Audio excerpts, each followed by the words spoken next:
তুমি কি করো এখানে? বা সেই ঠান্ডা, এই ঠান্ডার ভিতরে এখানে বসে আছি। রস আসলে রসওয়ালা থেকে রস কিনবো, এই জন্য রসওয়ালা এই রাস্তা দিয়ে আসবে। কি কুয়াশা আজকে, কিন্তু মানে একদম নিম্নচাপ। কি ঠান্ডা কুয়াশা, ঠান্ডা। কেমন আছেন সবাই? মানে ঠান্ডাতে জমে যাচ্ছি আমি একদম।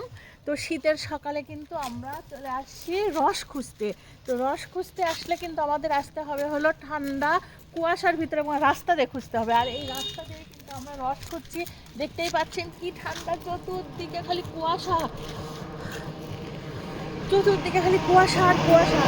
কুয়াশার ভিতরে আমরা রস আলা কখন আসে, আর আমরা কিন্তু রস কিনবো, কিনে আমরা রস খাবো। আর এই ঠান্ডাতে আমরা এখন পর্যন্ত রস খাইনি। তো আসলে এত ঠান্ডার ভিতরে যদি রস না খাই তাহলে কি হয় বলেন? আর এই রস খোঁজার জন্য আমরা রাস্তায় চলে আসছি। তো চলুন আমরা দেখে আসি রস কোথায় পাওয়া যায়, রাস্তাতে একটু ঘুরি।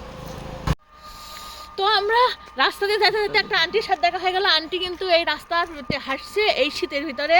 তো চলো না আন্টি, আমরা একটু হাঁটি।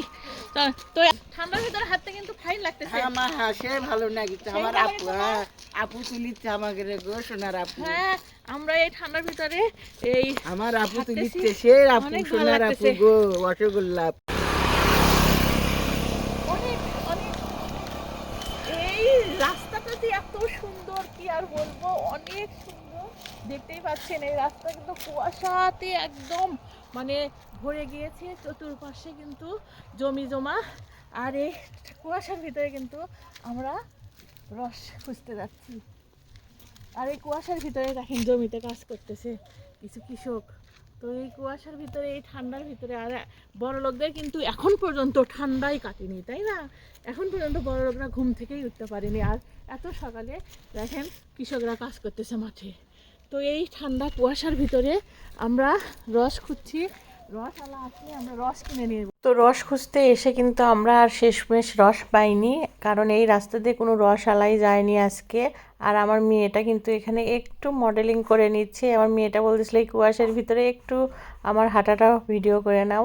তো আমি আবার মেয়েরটা দেখে দেখে ভাবলাম আমিও একটু মডেলিং করে নিই, কারণ আমি তো আর মডেলিং কম জানি না, তাই না? হয়েছে তা কি হয়েছে, মডেলিং করা কি বাদ দেব বলেন? তাই একটু সুযোগটা হাতছাড়া করলাম না, তাই একটু কুয়াশা ভিজা রাস্তায় একটু হেঁটে হেঁটে ভিডিও করে নিলাম। তো আমার ভিডিওটা আপনাদের কেমন লাগছে একটু বলবেন। তো শেষে কিন্তু গিয়ে একটা মজা আছে। এই দেখুন আমার অবস্থা, মডেলিং করা শেষ, এখন কিন্তু আমি দৌড় দিচ্ছি বাড়ির উদ্দেশ্যে, কারণ আমার ছোট বাচ্চা রেখে আসছি, বাচ্চা মনে হয় কাঁদছে। তো এখন বাচ্চার মায়েদের এই অবস্থাই হয়। ভালো থাকবেন, আল্লাহ হাফেজ।